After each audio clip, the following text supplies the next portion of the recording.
Serial Bismil में आज की एपिसोड में तोकीर अपने बेटे के कमरे में जाता है। वहाँ पे सारी सेज लगी होती है। वो देख के बड़ा रोता है। उसको सारे बेटे की बातें याद आ रही होती हैं। जब उसने अपने बेटे को कहा था कि मेरा बेटा तो चांद का टुकड़ा है, मेरा शहजादा है, उसके बेटे ने बड़ा हैरान होकर कहा, हैं पापा ये आप कैसे बातें कर रही हैं? ये तो माएँ अपने बच्चों को कहती हैं और आप मुझे कह रहे हैं। वो कहता है कि ये तो प्यार वाले अल्फाज होते हैं, ये चाहे माँ कहे चाहे बाप करे, जो मर्जी कहे। तो फिर वो कहता है कि जिस दिन तुम्हारे सर पे सेहरा सजेगा मुझे बहुत खुशी होगी। उसे सारे अल्फाज याद आ रहे होते हैं। उसे बड़ा अफसोस होता है कि उसने उसके सर पे सेहरा सजने ही नहीं दिया और उसे कब्रों तक पहुंचा दिया है। उतनी देर मेरे हाँ अंदर आती है। वो आके कहती है कि तुम मेरे बेटे के कमरे में क्या कर रहे हो? वो कोई जवाब नहीं देता। उसकी आंखों से आंसू गिरी जा रहे होते हैं। अरे हाँ मुझसे कहती है कि तुम मेरे बेटे के कातिल हो, मैं तुम्हें कभी माफ़ नहीं करूँगी। तुम मौत मांगोगे तुम्हें मौत नहीं मिलेगी। तुमने इतना बड़ा जुर्म किया है, तुमने अपने ही बेटे को कब्रों तक पहुँचा दिया है।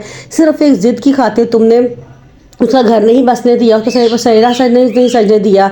मैं तुम्हें कभी माफ़ नहीं करूँगी। तुम इस कमरे से चले जाओ। तुम क्यों इस कमरे में आते हो? और अपनी बीवी के पास वापस जाओ जो तुम्हें सब कुछ करने से रोक रही थी।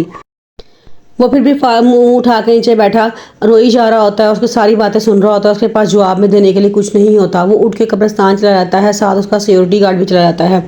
वो वहाँ कब्रिस्तान में जाके बैठ जाता है तो सिक्योरिटी गार्ड कहता है कि मुझे पुलिस की फ़ोन आया था। वो कह रहे थे कि ये मर्डर केस है तो आपको हॉस्पिटल आना पड़ेगा, पुलिस स्टेशन आना पड़ेगा। लेकिन मैंने उनको बताया सर, मैंने उनको सारी सिचुएशन बताई है तो वो मान गए हैं और कह रहे हैं ठीक है हम केस नहीं करेंगे, लेकिन तोकीर साहब आपको हॉस्पिटल जाना पड़ेगा क्योंकि मदर डेथ सर्टिफिकेट अभी तक नहीं बना है और आपको वो डेथ सर्टिफिकेट बनवाने के लिए हॉस्पिटल लाजमी जाना पड़ेगा। तो तोकीर साहब कहते हैं ठीक है मैं हॉस्पिटल तुम्हारे साथ चलने के लिए तैयार हूँ। जुबैर बड़ा परेशान अपने कमरे में बैठा होता है। उसकी मम्मा कहती है कि बेटे तुम्हें क्या हुआ है, तुम इतना परेशान क्यों हो? वो कहता है कि तोकीर साहब के बेटे मूसा ने खुदकुशी कर ली है।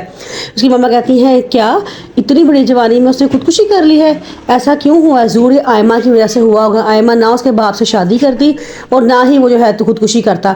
बेचारा कैसे बर्दाश्त कर सकता था कि उसका बाप दूसरी शादी उसकी उम्र की हम उम्र लड़की से कर लेता। फिर कहती है कि मुझे बड़ा अफसोस हो रहा है उसकी बीवी रिहाम के ऊपर, जिसने पहले तो अपना शोहर खोया है और अब उसने अपना बेटा भी खो दिया है और ना ही तो सर पे सेहरा सजा, ना ही वो कोई आगे बढ़ा और उसको फोत हो गया है। तो आगे से वो कहता है कि मम्मा आयमा का कसूर नहीं है इसमें। वो शादी करना चाहता था, वहाँ उसकी शादी नहीं हुई। उसकी मम्मा कहती है कि बस कर दो, तुम बहुत आयमा की साइड लेते हो। अब आइंदा मैं तुम्हारे मुँह से आयमा का जिक्र नहीं सुनना। आयमा बहुत चालाक लड़की है, अपने मुफाद के लिए वो किसी हद तक भी जा सकती है।